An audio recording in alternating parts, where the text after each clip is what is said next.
സ്വത്ത് തർക്കം. അമ്മയെ മക്കൾ മർദ്ദിച്ചതായി പരാതി. മടിക്കൈ അടുക്കത്തുപറമ്പിലെ ദേവകിയമ്മയാണ് ജില്ലാ ആശുപത്രിയിൽ ചികിത്സയിൽ കഴിയുന്നത്. സ്വത്ത് വീതം വെച്ച് നൽകണമെന്നാവശ്യപ്പെട്ട് 80 പിന്നിട്ട വൃദ്ധമാതാവിനെ മക്കളും ചെറുമക്കളും ചേർന്ന് മർദ്ദിച്ചതായി പരാതി. മടിക്കൈ അടുക്കത്തുപറമ്പിലെ ദേവകിയമ്മയാണ് പരിക്കുകളോടെ ജില്ലാ ആശുപത്രിയിൽ കഴിയുന്നത്. അടുക്കത്തുപറമ്പിലെ വീട്ടിൽ കഴിഞ്ഞിരുന്ന ദേവകിയമ്മയെ സ്വത്ത് വീതം വെക്കണമെന്നാവശ്യപ്പെട്ട് ദേവകിയമ്മയുടെ മക്കൾ തമ്പായിയുടെ മകൻ രതീഷും സരസ്വതിയുടെ മകൻ അരവിന്ദനും ചേർന്ന് തള്ളിയിട്ടതായാണ് പരാതി. കൈയൊടിഞ്ഞ ദേവകിയമ്മ ഇപ്പോൾ ജില്ലാ ആശുപത്രിയിൽ ചികിത്സയിൽ കഴിയുകയാണ്.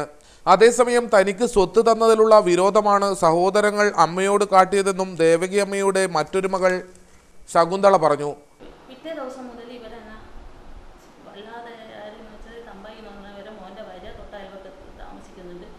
ഓളും ഈ മണി ദാശാണി എന്ന് പറഞ്ഞു കഴിഞ്ഞാൽ അമ്മേൻ്റെ മോള് കൂടിയിട്ട് എന്നെ വല്ലാതെ വീട്ടിൽ നിന്ന് പിന്നെ ഈ അമ്മേൻ്റെ സപ്പോർട്ട് എനിക്ക് ആടിയില്ല.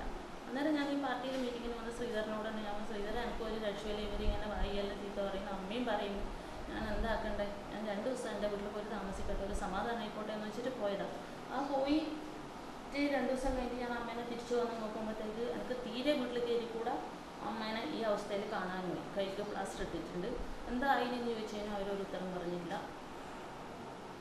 അവർ പിന്നെ അപ്പോൾ നമ്മൾ നോക്കിക്കോളൂ അമ്മേനെ. പക്ഷെ ഞാനിവർ ഈ ഇലക്ഷൻ കഴിയട്ടെ കൊണ്ട് തീരുമാനം എടുത്തുകൊണ്ട് പിന്നെ ഞാൻ പിന്നെ അവരുമായിട്ട് സംസാരിക്കല്ലേ, ശ്രീധരനുമായിട്ട് സംസാരിക്കല്ലേ. ഇപ്പോൾ ശകുന്തളയുടെ സംരക്ഷണയിലാണ് ദേവകിയമ്മ കഴിയുന്നത്. പോലീസ് അന്വേഷണം തുടങ്ങിയിട്ടുണ്ട്.